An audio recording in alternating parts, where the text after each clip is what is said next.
저희가 한 2달쯤 전에 모저축은행, 그렇죠? 모저축은행이 지금 매각 과정에 있다. 그래서 지금 인수합병 매물로 M&A 시장에 나오고 있다. 이 부분에 대해서 저축은행 위기가 하나씩 가시화되고 있다. 이런 식으로 말씀을 드렸었는데요. 여기가 지금 보시면 우리 금융지주에서 인수 검토하고 있다. 충청 지역에 국한된 것이 인수를 검토하는 배경이다. 이런 이야기를 했는데, 근데 요것도 또 힘들어지죠. 왜? 지금 PF 문제, 그 다음에 건설업이나 부동산업에 내준 대출, 신용 공여액이 지금 굉장히 커졌고 6월 말 기준으로 1조가 넘어가고 이 법정 한도의 79%에 달하죠. 연체율도 12%면은 저축은행 치고는 굉장히 높은 겁니다. 이런 상황이라서 저기도 지금 그 전부터 매각 과정을 밟고 있었는데 파산했으니까 매각 과정 밟는 거죠. 그런데 그것도 여의치 않은 상황이다. 이런 상황이고요. 여기뿐만이 아니라 지금 매물이 늘어났습니다.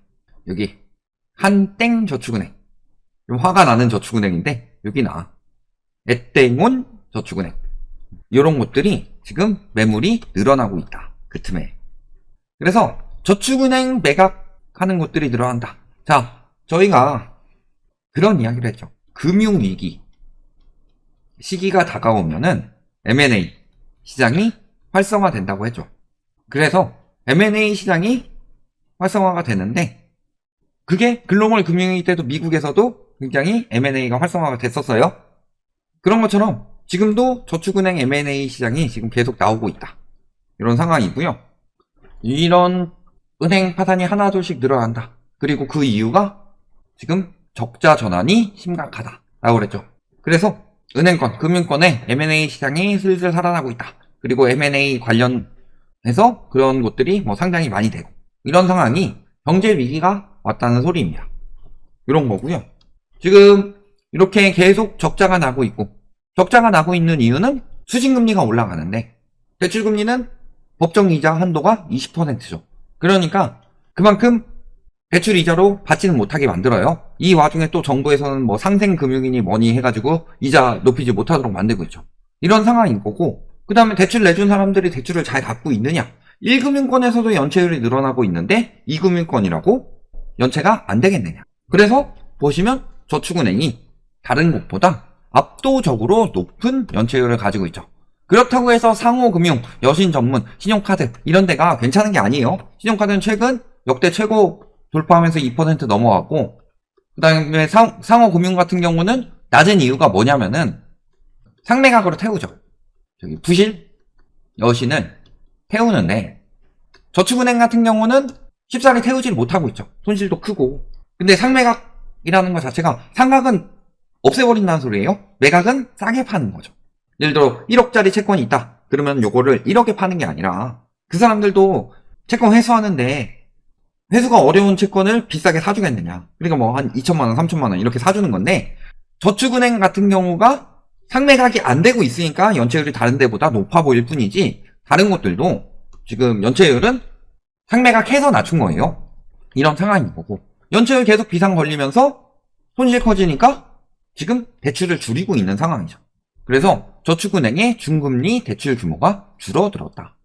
그 이유는 수익이 나야 되죠. 대출을 내주면 이게 수익으로 돌아와야 되는데 수익으로 안 돌아오고 부실 여신, 연체율 이런 걸로 돌아오니까 가뜩이나 그 대출을 내주기 위해서는 돈을 마련을 해야 되죠. 돈을 마련을 해야 되는데 그 돈을 마련하기 위해서 수신 금액을 확보하려고 하니까 금리를 1금융권에서 막 높이고 있고 그러니까 저축은행도 따라 높이고 있었는데 따라가기 힘들었죠. 0.08% 차이까지 1금융권에서 치고 올라오니까 저축은행에서 지금 택하는 방법은 뭐다? 이제 대출을 줄이는 방법을 택하고 있다. 그리고 대출을 줄이니까 자금을 그렇게 확보할 필요가 없어지죠. 그래서 예금금리가 이제 떨어지고 있는 거다. 지금 역마진이 나기 때문에 대출을 줄이니까 괜히 수신금리 많이 확보해가지고 그 수신금액 많이 확보해가지고 이자를 내주느니 수신금리 낮춰가지고 자금 빠져나가더라도 대출 안 내주면 되지 뭐 이런 느낌으로 가고 있는 거고 실제로 수신 잔고가 감소하고 있죠. 그래서 저축은행 수신 잔고가 줄고 있는데 신용등급이 우량한 은행으로 자금이 몰린다. 그 이유가 예를 들어 1금융권에서 4% 주는데 저축은행에서 5% 6% 준다고 해보자. 그러면 자금이 어느 정도 몰리겠죠. 그런데 1금융권에서 4% 주는데 저축은행에서 한 4.2% 이렇게밖에 안 줘. 그러면은 0.2% 더 먹으려고 위험한 데 가느니 4% 그냥 먹고 만다. 이런 식으로 이동을 하는 거고, 이 상황에서 저축은행이 아예 대출을 줄여버리면서 금리를 낮춰버리니까 이제는 1금융권에 거의 역전당한 상황이에요. 그러니까 저축은행의 수신고는 계속 감소할 수밖에 없는 거죠. 이게 문제가 되는 게 뭐예요? 첫 번째, 정부에서 정책 대출을 60%가량 줄였죠. 그 다음에 두 번째로 1금융권에서는 어때요? 지금 상생금융 어쩌고저쩌고 해가지고 대출을 내주려고는 하는데 금리 인하의 방식으로 간 것에 대해서 욕을 엄청 먹었기 때문에 최근에는 어떤 방식으로 지금 구성을 하고 있다? 금리 인하로 불특정 다수에게 빌려주는 것이 아닌 진짜 힘든 자영업자나 회사 이런 쪽들의 그 선별적 지원을 하는 방향으로 가고 있죠. 왜냐면은 윤석열 정부에서 은행 종로로 해가지고 쪼는 부분도 있지만 또 반대로 가계부채 늘어난 것에 대해서도 은행권한테 책임 돌리잖아요. 본인들이 특례 보금자리론 풀어놓고 50년 주담대 풀라고 해가지고 풀어서 가계부채 늘어났더니 은행 책임이다. 너네가 잘못했어. 라고 얘기해버리니까 은행권에는 가계부채를 축소하고 있는 상황이에요. 그러면 1금융권에서 못 빌리면 어디로 가야 돼요? 2금융권으로 가야 되는데 저축은행 지금 상황 보면 어때요? 빌려줘봤자 부실 여신 많고 이자 어느 정도 받는다고 하더라도 그 자금 확보하는데 역마진이 나오고 있다. 그러니까 역마진 안 넣도록 예금금리를 낮춘다. 그러면 수신 잔고가 줄어들죠? 그럼 빌려줄 수 있는 돈에 한계가 있으니까 대출을 줄일 수밖에 없는 거다. 그러니까 앞으로 저축은행에서 대출을 빌리기는 굉장히 힘들어진 상황이고, 이 상황에서 지금 PF나 여러 가지 문제들이 있죠? 가뜩이나 저축은행 손실이 커졌죠? 부실채권 매각 제대로 안 되고 있죠? 이런 부분을 통틀어서 봤을 때 2달 전에 한 군데가 지금 매각으로 나왔었는데 벌써 3군데예요. 그래서 인수합병 할 거 찾고 있는데 이게 과연 한두 군데로 끝나겠느냐. 앞으로 계속 늘어날 수밖에 없죠. 이게 늘어났던 게 어떤 상황이었어요? 2011년부터 터졌던 저축은행 사태가 딱 그런 상황이었죠. 그러니까 위험하다. 2금융권 위험하다. 계속 이야기를 드렸었고, 새마을금고 정부에서 안전하다라고 했었는데 이번에 와서 까보니까 서울 절반 이상이 손실나고 있었죠. 저축은행 상황으로 가고 있는 거예요. 그 다음에 저축은행은 보니까 상위 10개가 10개 중에 9개가 손실나고 있었죠. 이게 다 지금 2금융권 현 상황이에요. PF 문제는 커질 거고, 그 다음에 은행채 금리가 올라가고 있고, 정부에서 수신금리 억눌러서 역마진 나지 않도록 하려고는 하고 있지만 결국엔 채권금리 올라가면 조달 비용은 올라가는 건데, 그래서 2금융권이 이렇게 무너지고 있고, 그 중에서 저축은행이 특별히 이런 것들이 보여지고 있다. 왜냐하면 새마을금고 같은 경우는 행안부 소속이니까 좀 감춰놔서 그렇고 이런 상황이고, 이 와중에도 정부에서는 계속 이야기하는 게 뭐예요? 상생금융이다. 근데 상생금융이 되겠냐? 그래서 이야기 보시면 금리 인하 및 연체이자 절감, 이자 캐시백, 생계비 지원 같은 지원 방안을 마련했다. 그런데 그 전에 보면은 100% 중에서 상생금융 중에서 3% 정도가 금리 인하로 불특정 다수에게 지원을 한 것이고, 한 17% 정도가 진짜로 취약 계층에게 지원을 한 거다. 요것에 대해서도 욕을 먹고 있기 때문에요. 금리 인하가 유의미하게 일어난다? 이번에도 금리 인하 했다고 하죠? 근데 금리 인하를 어떻게 했냐? 그 전에 정부에서 가계부채 억누르라고 해서 우대금리를 한 0.2에서 0.3%포인트 정도 올렸다. 그런데 반대로 정부에서 또 은행 종로로 이야기를 하니까 0.1에서 0.2%포인트 정도 내렸다. 그럼 실질적으로 올린 거죠. 실질적으로 올린 것이기 때문에 지금 금리 인하는 쉽사리 들어갈 상황은 아닌 거고, 이런 상황인 거죠. 그래서 이런 식으로 계속 상생금융 이야기를 하는데 1금융권 보세요. 상생금융 이야기해서 지원을 하더라도 여태까지 계속 이런 식으로 압박만 하고 있는데 지금 은행채 조달 비용이 올라가고 있는 상황이기 때문에 쉽사리 되지 않는 거고, 그 다음에 2금융권은 빌려주고 싶어도 역마진이 나와서 빌려줄 수가 없어요. 그러니까 문제가 되는 부분은 어느 정도 살릴 수 있을 걸 살려야 되는데 다 살리려고 하니까 말이 안 되는 거고, 왜 다 살리려고 하느냐? 총선 얼마 안 남았으니까.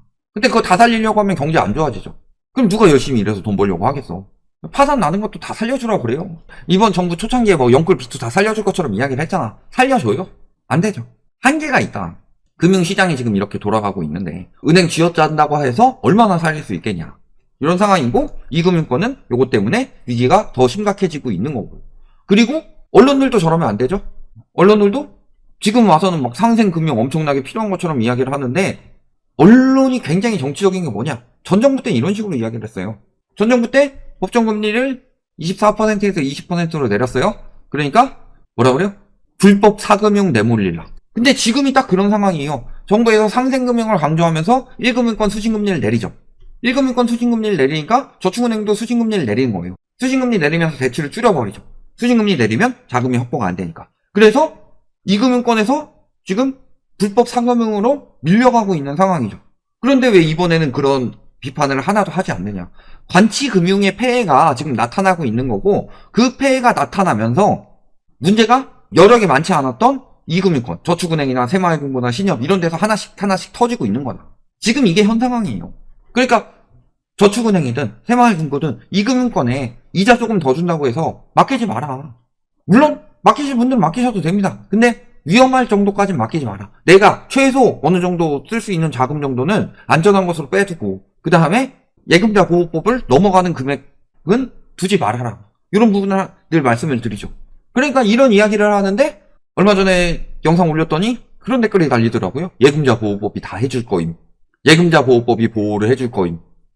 보호를 해주죠. 해주는데 저축은행 사태 10년 만에 첫 파산 종결했다. 어디가? 예금보험공사가 한주저축은행에 대해서 파산 절차를 완료했다. 올해 8월에. 저축은행 사태 2011년에 터졌죠. 10년 만에, 그것도 마지막 파산 종결이 아니라 첫 파산 종결이에요. 그건 10년 걸린 거예요. 그래서 문제가 뭐였다? 대규모 프로젝트 파이낸싱 대출 부실, 즉 PF 문제였다. 그런데 이번에 PF 문제 굉장히 크다고 그랬죠. 그래서 금감원에서 발표도 못하도록 만들고 있죠. 정부에서 구입대책, 공급대책이라고 해놓고서 PF 지원책만 잔뜩 내놨죠. 지금 PF가 문제라는 거예요. 근데 대규모 PF 부실 문제가 터졌을 때, 이번에는, 그때는 저축은행이었죠? 이번에는 저축은행, 새마을금고, 상호금융, 보험사, 증권사까지 다 PF에 엮여 있는데, 이게 돈 된다 싶어가지고 우르르 몰려들어가서 다 엮여 있는데 얼마나 더 오랜 시간이 걸릴 것이냐. 그러니까 조심하셔야 돼요. 지금 새마을금고 한 군데는 파산해서 인수합병 됐죠? 저축은행 지금 세 군데 파산해서 매각 절차 밟고 있죠? 이 상황이 어떻게 이금융권이 안전하다고 말하고 있냐. 이미 터진 건데. 이미 터진 것들이 계속 저렇게 나오고 있어요. 올해 정부에서 그래도 레고랜드 사태 때문에 막 금리 눌러주고 보장해주고 이런 것들이 가능했지만, 그 누른 것들, 그 관치금융의 폐해가 5월부터 시장에 반영이 되면서 5월부터 금리 올라가고 있죠. 이거 어떻게 막을 건데?